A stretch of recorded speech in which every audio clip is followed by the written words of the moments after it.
akhir zaman. Bapak dan Ibu sekalian, jamaah Masjid Nurul Jamil yang dicintai oleh Allah Subhanahu wa taala. Alhamdulillah pada malam hari ini kita masih diberikan kesehatan lahir dan batin sehingga kita bisa menjalankan sholat Isya berjamaah, dilanjut sholat tarawih, dan selanjutnya adalah taklim, karena pada malam hari ini bertepatan dengan malam 17 Ramadan. Bapak dan Ibu sekalian, tema yang akan disampaikan yaitu sekitar rahasia keistimewaan nuzul Quran. Saya akan mencoba mengawali dari bahwa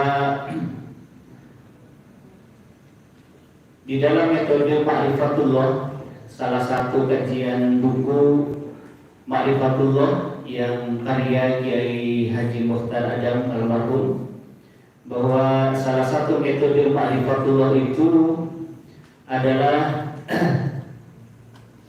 pertama metode fitrah, di situ diungkapkan, kemudian ada metode akal, metode Asmaul Husna, dan metode ibadah.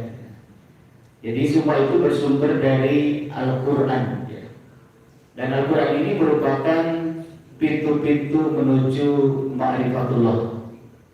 Jadi Al-Quran itu, Ma'rifatul Quran itu bagian dari pintu menuju Ma'rifatullah.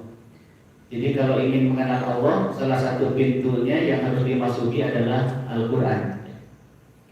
Seperti pesan Rasulullah SAW, doa itu ila diyafatillah. Kalian diundang untuk menghadiri jamuan Allah. Jadi yang dimaksud dengan jamuan Allah di sini adalah Al-Quran. Oleh karena itu setiap orang yang berinteraksi dengan Al-Quran itu sedang menghampiri undangan Allah. Kemudian tadi diungkapkan ada metode Asmaul Husna. Di dalam Al-Quran Allah memperkenalkan dirinya melalui Asmaul Husna. Jadi orang yang jarang membaca Al-Quran itu mungkin jarang berkenalan dengan Allah, karena salah satu metode Ma'rifatullah itu salah satunya metode Asmaul Husna, setelah metode fitrah, kemudian metode ibadah, dan metode akal. Nah, dari situ maka timbullah pertanyaan, apa itu Al-Quran? Al-Quran yang selama ini kita baca, Al-Quran yang selama ini kita ada yang khatam, ada yang hafal, dan lain sebagainya. Sedikit saya sampaikan apa itu Al-Quran. Maka salah satu jawabannya adalah Al-Quran adalah kalamullah. Al-Quran adalah kalam Allah. Jadi Allah berkalam. Misalnya seperti yang diungkapkan, difirmankan dalam surah An-Najm, surah yang ke-53 ayat yang ke-4. A'udzubillahi minasyaitonirrajim. Bismillahirrahmanirrahim. In huwa illa wahyu yuha. In huwa illa wahyu yuha. Ucapannya itu tiada lain hanyalah wahyu dan yang diwahyukan kepadanya. Jadi wahyu ini adalah kalamullah. Jadi Al-Quran itu adalah kalamullah. Kemudian yang kedua, Al-Quran itu adalah mukjizat. Jadi Al-Quran itu adalah mukjizat. Misalnya di dalam surah Al-Baqarah ayat yang ke-23, Bismillahirrahmanirrahim. Wa in kuntum fi raibin mimma nazzalna 'ala 'abdina fa'tu bi suratin min mithlihi wad'u syuhada'akum min dunillahi in kuntum shadiqin. Dan jika kamu tetap dalam keraguan terhadap Al-Quran yang kami wahyukan kepada hamba kami Muhammad, buatlah satu surat saja yang semisal Al-Quran itu, dan ajaklah penolong-penolongmu selain Allah jika kamu orang-orang yang benar. Bapak dan Ibu sekalian, sering kita membaca surah Al-Baqarah ayat yang kedua, Dzalikal kitabu la raiba fihi hudan lil muttaqin. Di situ ada waqaf mu'anaqah, ditandai dengan tiga titik. Pertama di atas kalimat la raib, yang kedua di fi. Berhenti di la raib atau di fi, itu pesannya sama. Zalikal kitabul la raib, itulah Alkitab, tidak ada keraguan. Zalikal kitabul la raib fi, itulah Alkitab, Al-Quran, tidak ada keraguan di dalamnya. Hudan lil muttaqin, petunjuk bagi orang yang bertakwa. Jadi endingnya bahwa Al-Quran itu petunjuk bagi orang yang bertakwa yang masih meragukan terhadap kemukjizatan Al-Quran. Oleh karena itu ayat ini, surah Al-Baqarah ayat kedua ini, itu menggambarkan atau sindiran kepada orang-orang yang sudah memiliki takwa tetapi masih meragukan terhadap kemurnian Al-Quran, terhadap kesempurnaan Al-Quran. Oleh karena itu, karena Al-Quran itu adalah mukjizat, maka Allah di sini menantang, gitu ya. Buatlah satu surat saja yang semisal Al-Quran. Tidak ada yang mampu, karena Al-Quran itu adalah bukan kalam manusia, tapi Al-Quran itu kalamullah, dan itu adalah mukjizat. Dan dalam sejarah, setiap mukjizat itu tidak masuk akal. Mukjizat siapapun, tongkat Nabi Musa menjadi ular, tidak masuk akal. Membelah lautan, tidak masuk akal. Mukjizat Nabi Isa bisa menghidupkan orang mati pun tidak masuk akal. Bahkan ketika Isra Mi'raj pun itu tidak masuk akal. Kenapa? Karena tidak masuk akal. Maka dalam sepertiga malam itu harus balik lagi. Makanya ayat ini diawali dengan Subhanalladzi asra, diawali dengan Subhan, Maha Suci Allah. Itu kan menggambarkan keagungan, gitu ya, keagungan sesuatu yang sangat agung dan tidak masuk akal.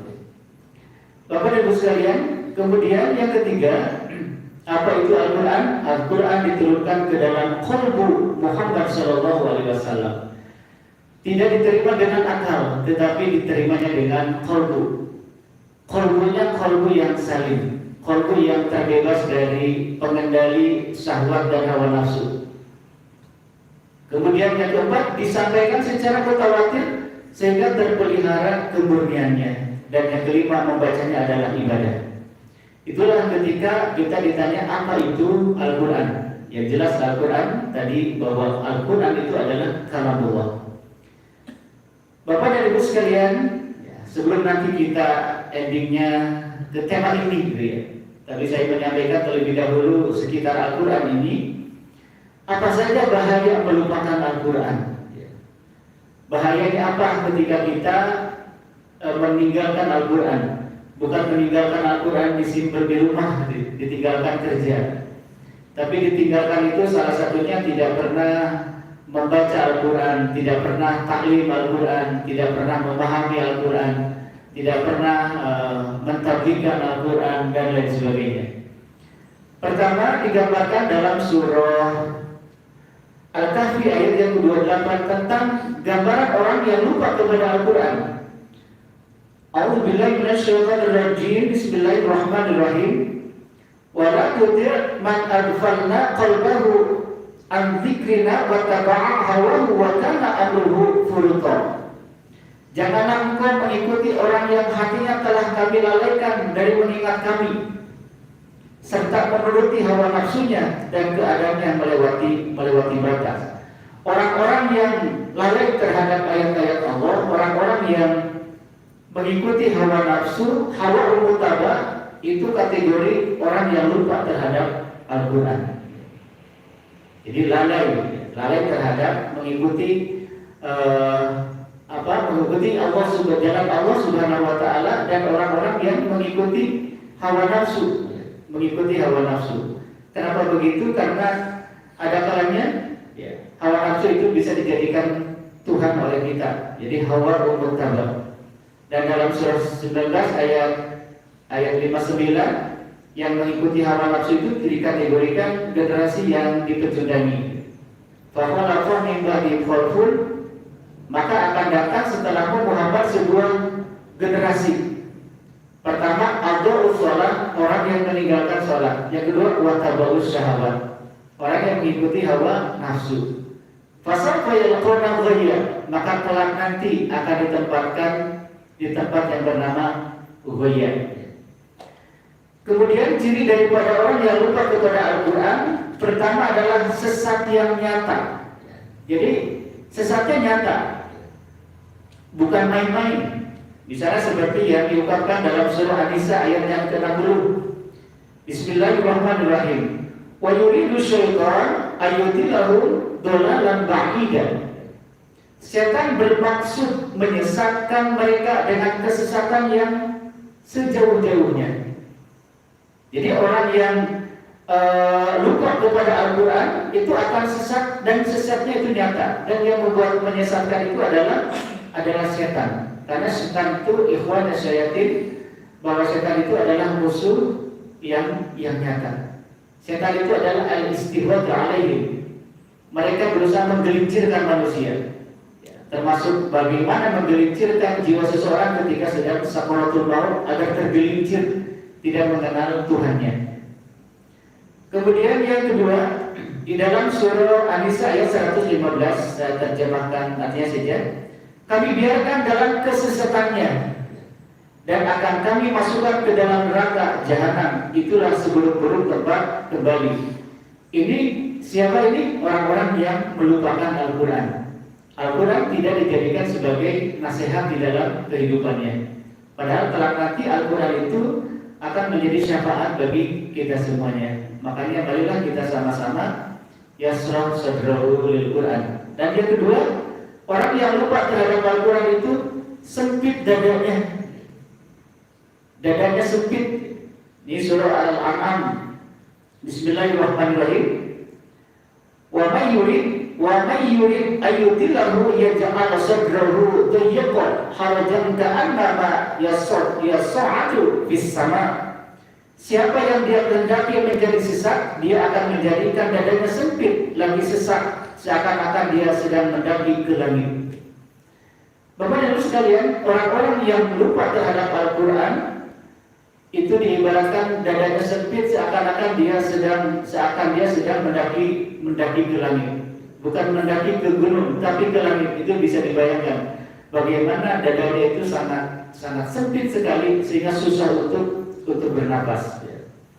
Makanya orang-orang yang yasrah sadrahu lil Quran, terbuka artinya untuk Al-Quran, lisannya selalu membaca Al-Quran, itu ketika sakaratul maut itu kalimat-kalimat kalamullah itu sangat mudah sekali diucapkan. Berbeda dengan mungkin yang jarang membaca Al-Quran atau tidak pernah berkenalan dengan Al-Quran, jauh dari Al-Quran, itu akan berdampak terhadap kejiwaannya, terhadap jiwanya itu sendiri. Kemudian yang ketiga, kehidupan yang serba sulit. Oleh karena itu, ini menjadi sebuah renungan bagi kita semuanya di dalam kehidupan saat ini. Kehidupan saat ini di dunia ini ada yang merasa serba kesulitan dan lain sebagainya. Ini salah satu faktornya adalah ma'isyatan dunya. Artinya siapa yang berpaling dari perintahku, maka sesungguhnya baginya kehidupan yang sempit. Jadi yang berpaling dari peringatanku adalah orang-orang yang orang-orang yang lupa kepada Al-Quran, ma'isyatan dunya, kehidupan yang sempit. Oleh karena itu, orang-orang yang selalu kehidupannya serba sempit, ini bisa menjadi muhasabah bagaimana interaksi kita dengan Al-Quran. Kami akan mengumpulkan pada hari kiamat dalam keadaan buta, artinya buta hati, buta hati. Ini ma'isyatan dunya. Wa man a'rada 'an dzikri fa inna lahu ma'isyatan dunya wa syuruhu yawmal qiyamati a'ma. Jadi kalimat ma'isyatan dunya di sini kehidupan yang sempit. Oleh karena itu, ini menjadi sebuah muhasabah bagi kita. Jangan kita tinggalkan Al-Quran walaupun bacaan kita terbata-bata, bacaan kita belum sempurna, tapi karena begitu kecintaan terhadap Al-Quran, kita berusaha untuk berinteraksi ma'iyatul Quran, berinteraksi dengan Al-Quran. Yang keempat, orang yang lupa terhadap Al-Quran itu mata hatinya yang buta. Jadi kita lihat dalam surah Al-Hajj ayat yang ke-46. Walakin ta'amal qulubul lati fis sudur. Sesungguhnya bukanlah mata itu yang buta, tetapi yang buta itu ialah hati yang berada dalam dada. Hati itu dalam fis sudur. Innallaha alimun bidati sudur.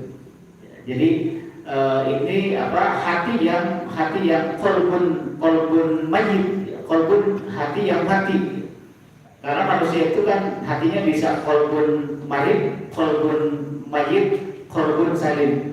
Qalbun salim itu adalah ketika ar-ruhu qalbul hawa, maka dari situ lahirlah nafsul mutmainnah. Itu qalbun salim.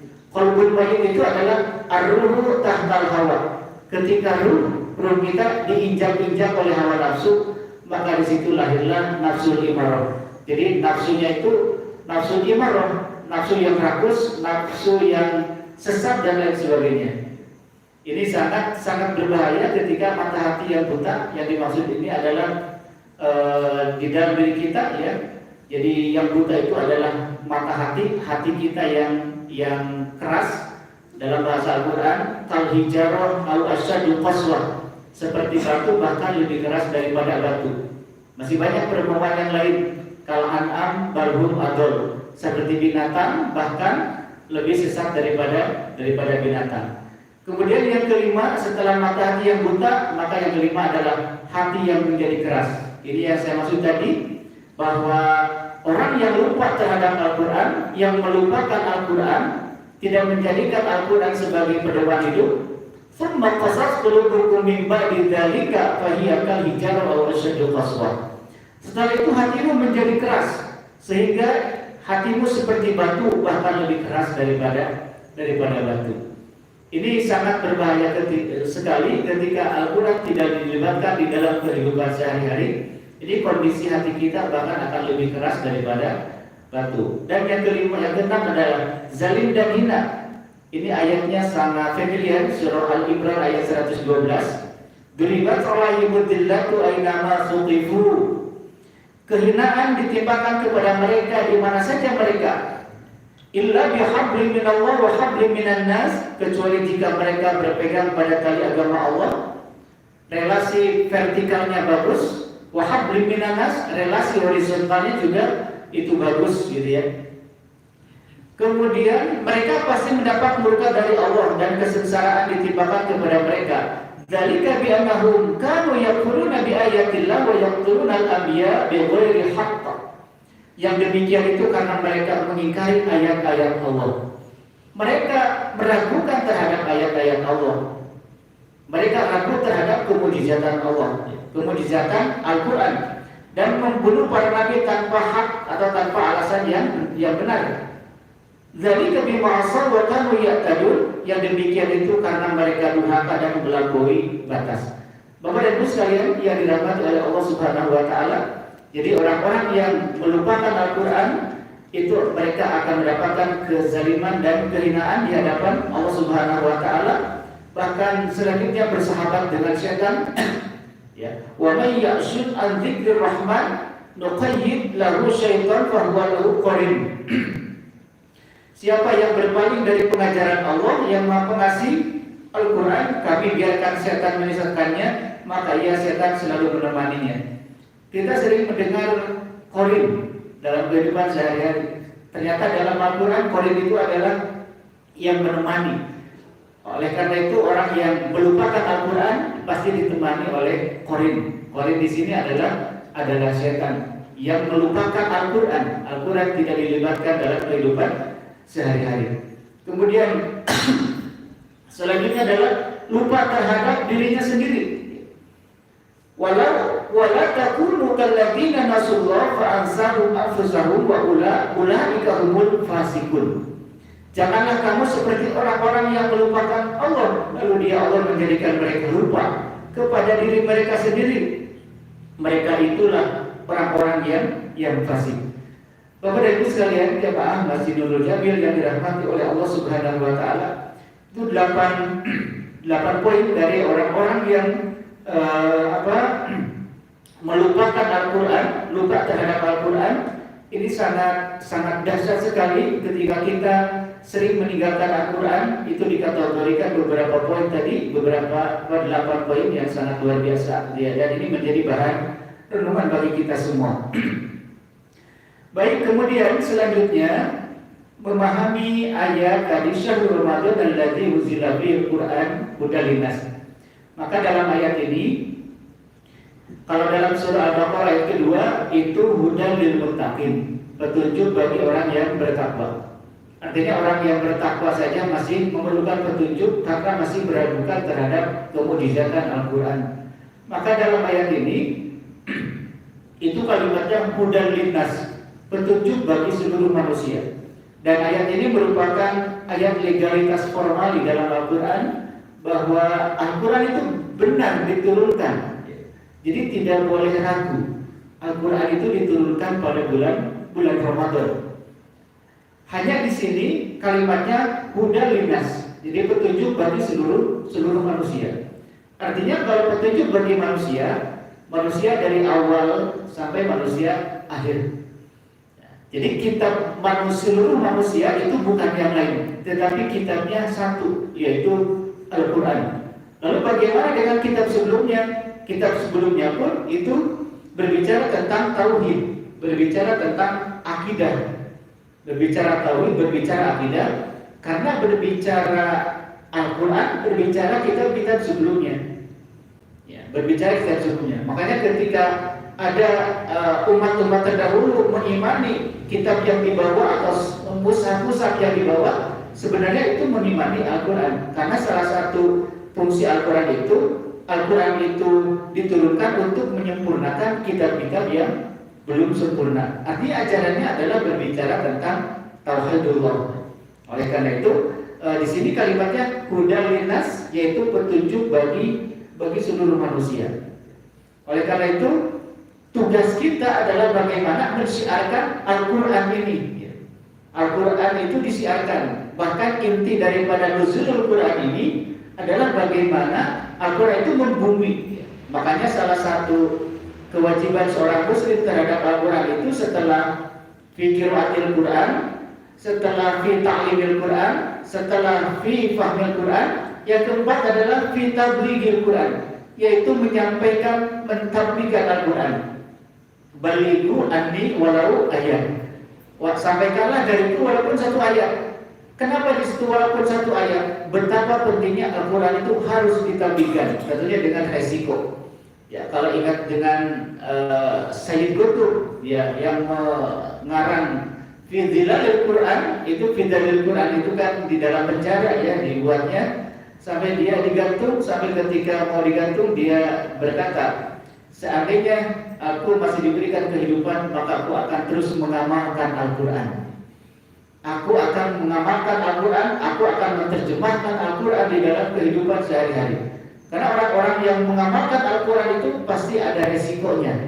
Ada resikonya yang sangat luar biasa. Seperti yang dihadapi oleh Sayyid Qutb ini, resikonya tiang gantungan. Karena memang untuk menyempurnakannya. Itu ketika itu. Tapi ketika kita menerjemahkan Al-Quran saat ini, tantangannya mungkin tidak terlalu berat dengan zaman Sayyid Qutb ini. Sekarang ini kita lebih leluasa, lebih banyak peluang untuk mensiarkan Al-Quran. Bapak dan Ibu sekalian yang dirahmati oleh Allah Subhanahu wa taala, ini kalau kita melihat di dalam tafsir Ibnu Katsir gitu ya, tentang bahwa dalam Ibnu Katsir bahwa di bulan Ramadan ini berkata mengenai ayat ini dalam tafsir Al-Quranul Azim Darul Hadis, Allah menyanjung bulan puasa dibanding bulan-bulan lain dengan dipilihnya sebagai waktu diturunkannya Al-Quranul Azim. Dan ini menjadi sekali lagi legalitas formal. Al-Quran diturunkan pada bulan Ramadan, hudal linnas, sebagai petunjuk bagi seluruh manusia, sebagai tongkat, ya, sebagai tongkat si buta.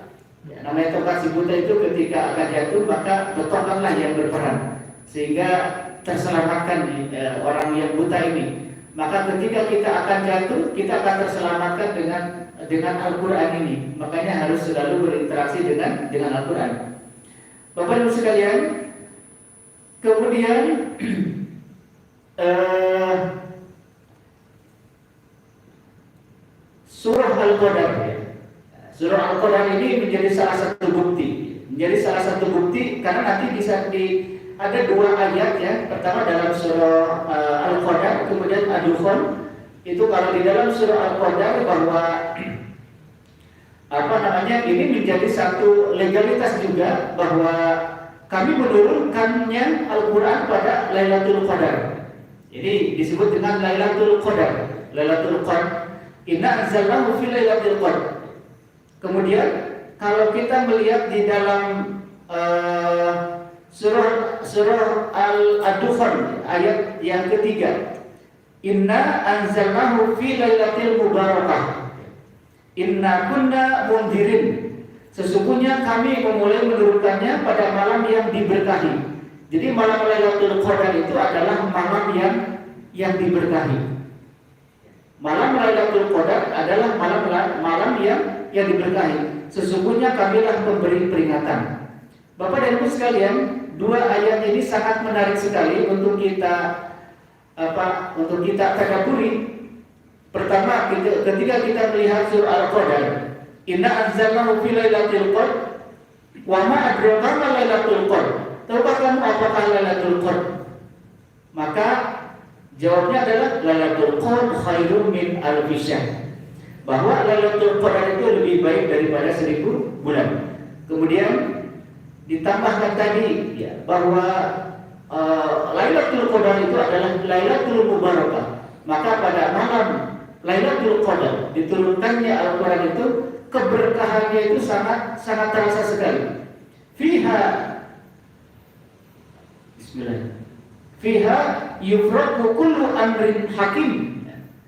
Pada malam itu dijelaskan segala urusan yang penuh hikmah. Jadi pada malam Lailatul Qadar itu dijelaskan berbagai macam urusan yang penuh dengan hikmah. Kemudian amrun min indina inna kunna mursilin. Hal itu merupakan urusan yang besar dari sisi kami. Sesungguhnya kamilah yang mengutus para rasul. Bapak dan Ibu sekalian yang dirahmati oleh Allah Subhanahu wa taala, diriwayatkan dari Abu Hurairah bahwa Nabi Shallallahu alaihi wasallam bersabda, "Man qama Lailatul Qadar imanan wa ihtisaban, ghufira lahu ma taqaddama min dzambi." Jadi barang siapa yang menghidupkan beribadah pada malam Lailatul Qadar dengan penuh keimanan dan mengharap pahala dari Allah, maka diampuni dosa-dosanya yang telah lalu. Kalau menggunakan bahasa Al-Quran itu kebaikan, bahwa malam Lailatul Qadar itu adalah malam kebaikan. Innal hasanati yudhibnas sayyi'at. Sesungguhnya kebaikan itu bisa menghapuskan dosa-dosa masa lalu, dosa yang besar, dosa yang disengaja maupun dosa yang tidak disengaja. Bapak dan Ibu sekalian yang dirahmati oleh Allah Subhanahu wa taala, lantas kalau kita berbicara tentang rahasia keistimewaan nuzulul Quran, ini banyak sekali artikel-artikel yang membahas masalah rahasia dan keistimewaan nuzulul Quran. Bahwa tadi juga dijelaskan di dalam surah Al-Qadar, dalam surah Ad-Dukhan tentang keistimewaan bahwa itu malam kemuliaan, kemudian malam penuh berkah dan lain sebagainya.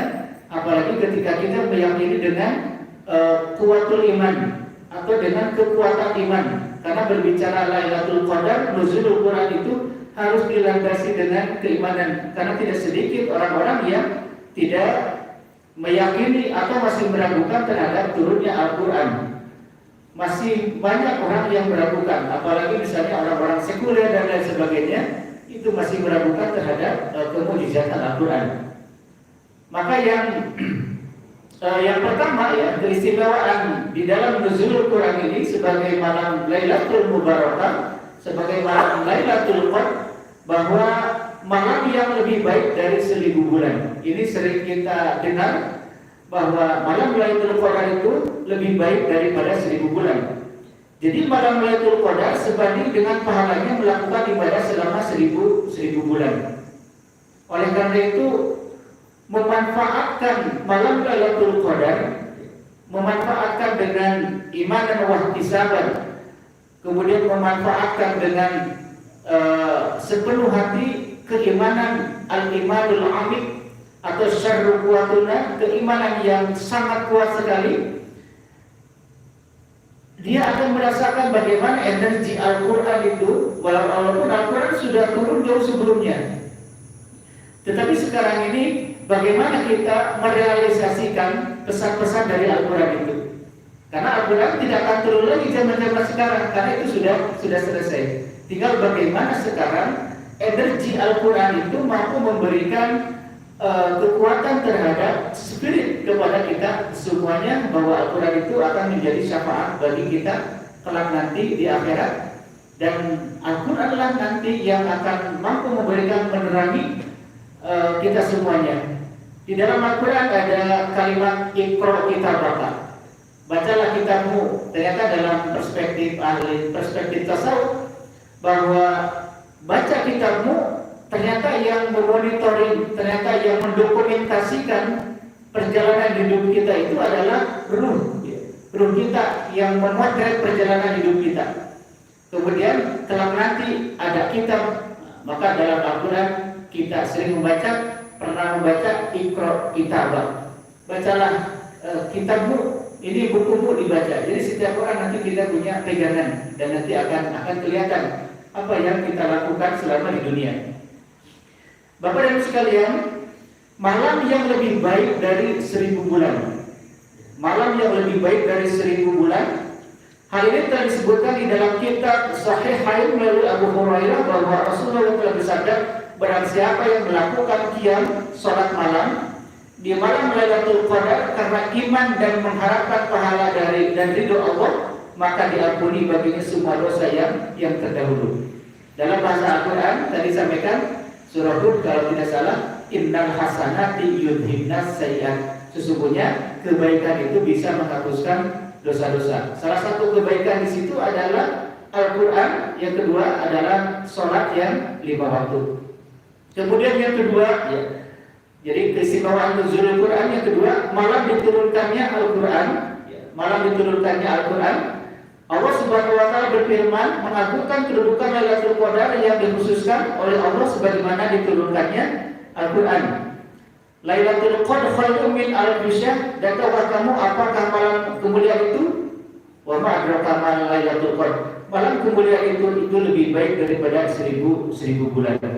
Bapak dan Ibu sekalian, sekarang yang menjadi persoalan adalah bagaimana Al-Qur'an itu mampu menyinari, mampu menginginkan terhadap kehidupan kita gitu ya, menyinari, mengkondisikan perilaku kita yang lebih kekurangan ya. Karena memang untuk menerjemahkan Al-Quran ini perlu banyak godaan, hambatan dan lain sebagainya. Apalagi kalau ingin menjadikan Al-Quran itu sebagai pedoman yang sebenarnya. Pedoman yang sebenarnya itu berarti tidak boleh sering ditinggalkan. Itu harus sering yasrah sadrahu lil Quran, dibuka hati kita untuk selalu mencintai Al-Quran. Kemudian yang ketiga, malam penuh kemuliaan. Di dalam kalimat tanazzalul malaikatu war-ruh fiha bi'izni rabbihim min kulli amr, bahwa malaikat Jibril bersama malaikat turun ke bumi pada malam yang penuh kemuliaan bersama turunnya Al-Quran. Para malaikat dipimpin malaikat Jibril alaihissalam turun ke bumi. Tanazzalul malaikatu war-ruh fiha bi'izni rabbihim min kulli amr. Pada malam itu turun malaikat dan ruh Jibril dengan izin Tuhannya untuk mengatur semua urusan. Diyakini dengan sebuah keimanan bahwa kita mengimani setiap apa yang diungkapkan di dalam Al-Quran, bahwa apa yang ada di dalam surah Al-Qadar ini pasti akan terjadi. Oleh karena itu, mari kita sama-sama merecovery kembali perjalanan hidup kita agar Allah juga mengkondisikan kita, mengarahkan kita di dalam kehidupan sehari-hari, sehingga kita terarah kehidupan kita berdasarkan Al-Quran dan Sunnah. Dan yang keempat, malam keselamatan dan kesejahteraan. Ayatnya seperti tadi ya, tanazzalul malaikatu war-ruh, bahwa malam ini adalah malam keselamatan dan malam kesejahteraan. Karena pada malam ini malaikat turun ke muka bumi ini dengan dengan perencanaan-perencanaan yang Allah perintahkan. Mudah-mudahan kita adalah termasuk orang yang mengisi malam Lailatul Qadar, malam nuzulul Quran ini, kemudian Allah mentakdirkan kehidupan kita adalah kehidupan yang lebih baik. Kemudian Mujahid mengatakan bahwa selamatlah malam kemuliaan itu dari semua urusan. Jadi urusan kita yang selama ini belum selesai masalah dunia, mari kita sama-sama berdoa. Mari kita sama-sama berdoa di malam Lailatul Mubarakah, Lailatul Qadar itu, agar urusan kita diberikan kemudahan oleh Allah Subhanahu wa taala. Kemudian yang kelima, malam ditakdirkannya semua urusan. Malam ditakdirkannya semua urusan, mulai masalah ajar kita, usia kita, sampai rezeki kita. Di dalam kalimat fiha yufraqu kullu amrin hakim, pada malam itu dijelaskan segala urusan yang penuh dengan hikmah. Hadirin sekalian yang dirahmati oleh Allah Subhanahu wa taala, oleh karena itu mudah-mudahan mengambil ibrah dari malam Lailatul Qadar, di balik peristiwa yang terjadi dengan malam nuzulul Quran ini, Allah akan memberikan takdir yang baik, kepada kita semuanya. Paling tidak takdir yang baik itu kita mendapatkan predikat husnul khatimah ketika kita meninggalkan alam semesta ini. Dan yang keenam, yang terakhir adalah malam salam malaikat kepada ahli masjid. Malam salam malaikat menyampaikan salam kepada ahli masjid. Ini bisa kita lihat di dalam surah Al-Qadarnya ayat yang kelima. Salamun ya hatta matla'il fajr. Salamun ya hatta matla'il fajr. Sejahteralah malam itu sampai terbit fajar. Oleh karena itu, Bapak dan Ibu sekalian, di dalam menurut Sa'id Ibnu Mansur itu bahwa mengatakan bahwa telah menceritakan kepada kami Hisham dari Abu Ishaq dari Asy-Sya'bi sehubungan dengan makna firman-Nya untuk mengatur segala urusan. Malam itu penuh dengan kesejahteraan sampai terbit fajar. Alangkah lebih baiknya ketika malam nuzulul Quran kita selalu berada di masjid, karena di dalam masjid para malaikat memberikan salam kepada ashabus sufah. Ashabus sufah itu sahabat pintu masjid. Sahabat pintu masjid itu orang-orang yang mulia, orang-orang yang memakmurkan masjid. Rasulullah itu adalah ashabus sufah karena tempat tinggalnya di masjid. Apa yang dilakukan sebagai ashabus sufah? Membuat program-program masjid sehingga masjid itu menjadi makmur. Tidak sedikit orang yang lama mengurus masjid kemudian menjadi orang-orang yang sukses. Oleh karena itu makna daripada surah Al-Isra Subhanalladzi asra bi 'abdihi lailan minal masjidil haram ilal masjidil aqsa, minal masjidil haram ilal masjidil aqsa, itu ada pesan, itu dinamakan relasi horizontal. Ada pesan bahwa hidup itu dari masjid ke masjid. Hidup itu dari masjid ke masjid karena ending manusia akan disolatkan di masjid. Yang kedua adalah bangun hablum minannasnya, bangun hubungan sesama manusia. Membangun hubungan sesama manusia itu makna dari relasi horizontal dari minal masjidil haram ilal masjidil aqsa. Relasi vertikalnya bahwa manusia akan mi'raj. Sebagaimana mi'rajnya Rasulullah SAW. Rasulullah mi'raj bertemu dengan Allah. Bertemu dengan Allah walaupun Nabi belum pernah melihat Allah. Walaupun sebenarnya bisa, tapi belum diizinkan melihat Allah itu seperti apa. Mi'rajnya kita adalah salat, as-salatu mi'rajul mu'minin. Bahkan mi'rajnya Nabi Adam alaihissalam ketika doanya diterima oleh Allah. Rabbana dzalamna anfusana wa illam taghfir lana wa tarhamna lanakunanna minal khasirin. Itu mi'rajnya Nabi Adam. Kemudian mi'rajnya Nabi Yunus alaihissalam di dalam ikan hiu. La ilaha illa anta subhanaka inni kuntu minadz dzalimin. Mi'rajnya diselamatkan. Jadi makna mi'raj itu adalah naiknya energi iman seseorang. Ada kalanya ketika kita selalu ingin membaca Al-Quran, itu sedang mi'raj. Mi'raj rohani. lagi semangat sholat tarawih, semangat membaca Al-Quran, semangat untuk melakukan ibadah, imannya sedang mi'raj. Imannya sedang mi'raj. Makanya ketika kita dihadapkan dengan rasa-rasa seperti itu adalah peluang yang harus ditangkap. Karena kondisi lahiriah batiniah kita, aspek-aspek kemanusiaan itu sedang mi'raj. Atau kita pernah merenung perjalanan kita yang jahiliyah zaman dahulu, kemudian sekarang kita berenung, itu sedang melakukan mi'raj. Oleh karena itu, Bapak dan Ibu sekalian yang dirahmati oleh Allah Subhanahu wa taala, pada malam nuzulul Quran kita bisa melakukan mi'raj ruhani. Melakukan mi'raj ruhani perketat dengan membaca Al-Quran, perketat dengan ibadah yang sifatnya langsung mahdhah, berhadapan dengan Allah, sehingga di situ tidak ada hijab lagi antara kita dengan Allah Subhanahu wa taala. Bapak dan Ibu sekalian, mungkin ini saja yang bisa saya sampaikan. Mudah-mudahan dengan memahami makna daripada nuzulul Quran, ya, memahami makna nuzulul Quran, mungkin di kajian-kajian yang lain itu akan semakin meningkatkan keimanan kita, sehingga kita semakin terpacu untuk mengisi sisa-sisa pada bulan Ramadan ini, sehingga endingnya nanti kita kembali kepada fitrah, tidak melakukan tazkiyatun nafs, tidak ada lagi penghalang antara diri kita dengan Allah Subhanahu wa taala. Baik Bapak Ibu sekalian, kita tutup dengan doa ini. Bismillahirrahmanirrahim. Innallaha wa malaikatahu yusholluna 'alan nabi ya ayyuhalladzina amanu shallu 'alaihi wa sallimu taslima amin ya rabbal alamin. Astaghfirullahaladzim wa atubu ilaihi. Astaghfirullahaladzim. Astaghfirullahaladzim. Astaghfirullahaladzim wa atubu ilaihi. Bismillahirrahmanirrahim. Alhamdulillahirabbil alamin arrahmanir rahim maliki yaumiddin.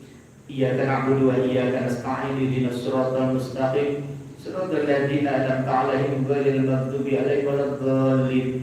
Allahumma shalli 'ala Muhammad wa ali Muhammad waj'alna min umurina farajan wa makhrajan warzuqna min haitsu nahtasib wa min haitsu la nahtasib. Bismillah masyaallah la quwwata illa billah. Bismillah masyaallah kullu ni'matin min Allah. Bismillah masyaallah al khairu kullu bi yadillah. Bismillah masyaallah la yasrifu su'al Allah. Allahumma shalli bil Qur'ani sadri wasta'mil bil Qur'ani badani wa nawwir bil Qur'ani basari wa atlik bil Qur'ani lisani wa alimni alaihi ma raqaitani fa innahu la haula wa la quwwata illa billah. Subhanal malikil quddus, subhanal malikil quddus, subhanal malikil quddus, subuhul quddus rabbuna wa rabbul malaikati war ruh, subuhul quddus rabbuna wa rabbul malaikati war ruh. Allahumma innaka afuwwun karim tuhibbul afwa fa'fu anni. Allahumma innaka ta'lamu anna hadhihi al-qulub qad ijtama'at ala mahabbatik wa taqat ala ta'atik wa tawahhadat ala da'watik wa ta'adat ala nusrati syari'atik. Fawaffiqillahumma rabitataha wa adibudaha wa diha subulaha wa mlaha bi nurikal ladzi la yahbu wasra suduraha bi faidil imani bik. Jamil tawakkuli 'alaika wa wahyiha min ma'rifatik wa amita ala syahadati fi sabilik.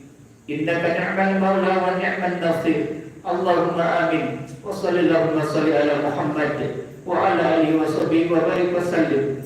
Rabbana atina min ladunka rahmah wa hayyi lana min amrina rasyada. Rabbana atina fid dunya hasanah wa fil akhirati hasanah wa qina adzabannar. Subhana rabbika rabbil izzati amma yasifun wa salamun alal mursalin walhamdulillahi rabbil alamin. Taqabbalallahu minna wa minkum. Assalamualaikum warahmatullahi wabarakatuh. Baik, kita lihat sama-sama ya. Bismillahirrahmanirrahim. Nawaitu sallallahu ana da'i fa bi syahri Ramadan hadis sanati lillahi ta'ala.